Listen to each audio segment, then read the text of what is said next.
reading the proclamation.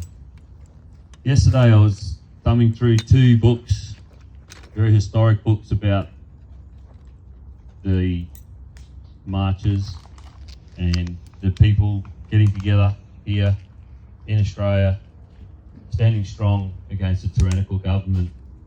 Thousands and thousands of people, millions actually, tripled the population in Canberra in a couple of days. And when I was thumbing through that book, there was something that stood out to me. There was people holding placards quite a bit through the book. And the placard thing, guys, you see a photo of a protest and you see these people standing on stage, you see all these people in the crowd, and anybody could put any heading to that photo and you may not realise what that photo was actually about. The placards people are holding are literally telling the story. So if you are going to a march or you are going to a protest, take a placard and make it simple with a simple message, because that is what is captured in the photo in history. The people standing strong and the storyline is given by the placards, because anybody could put any story to those pictures.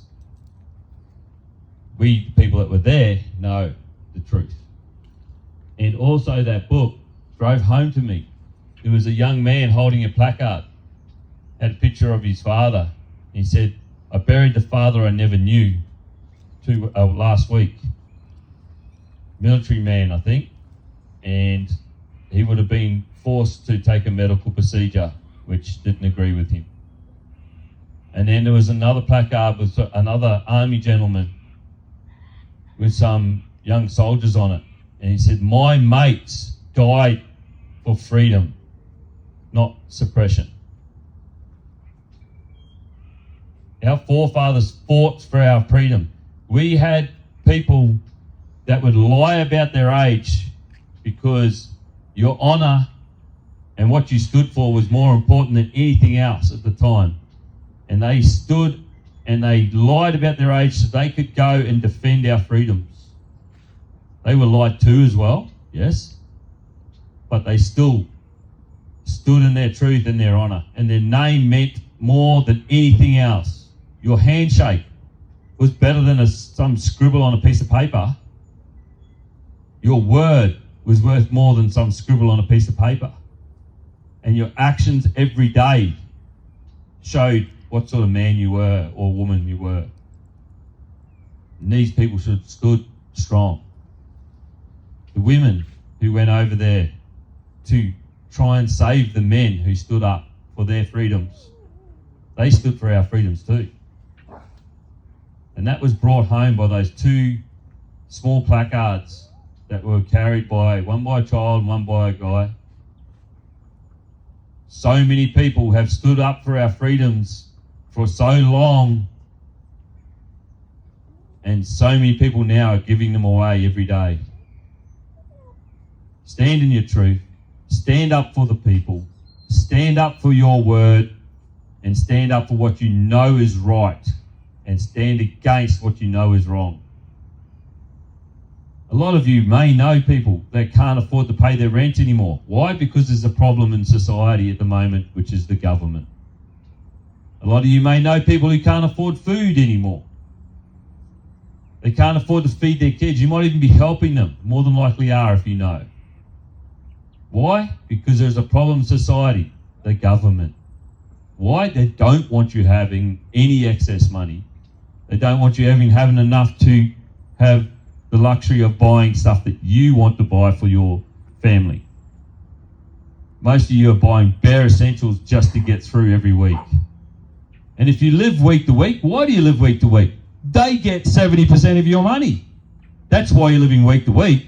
Not because you're not working hard, you're not standing up for your truth, and you're not being a good person. It's because they want to make sure you never get ahead. Because if people have time if they get ahead, they have time on their hands. And if they have time on their hands, they see the problem. That is what's happening in this community. I was talking on a show last night, and I mentioned on there how bad it's going in this country, how bad this country is. And what really drove it home for me, coming back through from the Northern Territory, I pulled into a service station and I filled my car. And I moved my car out of the way for other cars that were waiting. And the lady behind the counter said, oh, you know, I really hate it when you guys do that because they freak out because people have been doing drive-offs. Well, people only do drive-offs because the price of fuel is ridiculous. It goes up exponentially when the prices go up. And I said to her, because as I was walking in, there was 2 police officers walking out. And I said, oh, well, there's the people that would have sorted it out if I had been that way inclined, which I'm not. And she said, oh, they were here because I was robbed this morning. And I went, wow. Oh, I said, you know, thinking the worst. I went, oh, well, what did they get? Just an innocent statement. What did they get? She said, they stole food.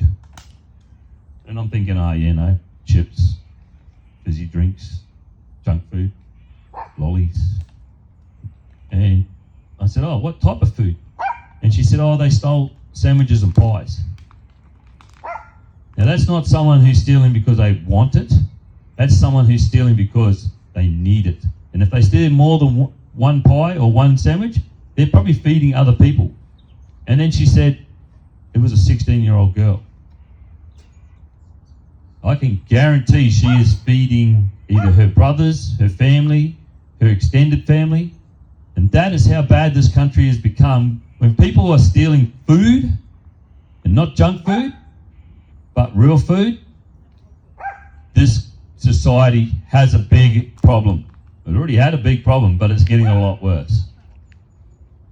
People, stand in your truth.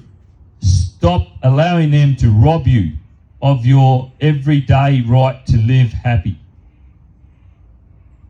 Money won't give you that everyday right to live happy, but it does definitely help you support your family, etc.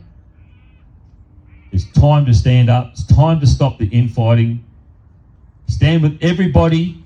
The enemy of my enemy doesn't have to be my friend, but he's definitely not my foe. And I'm definitely not going to work against him. Right, I'm going to start the proclamation now, people.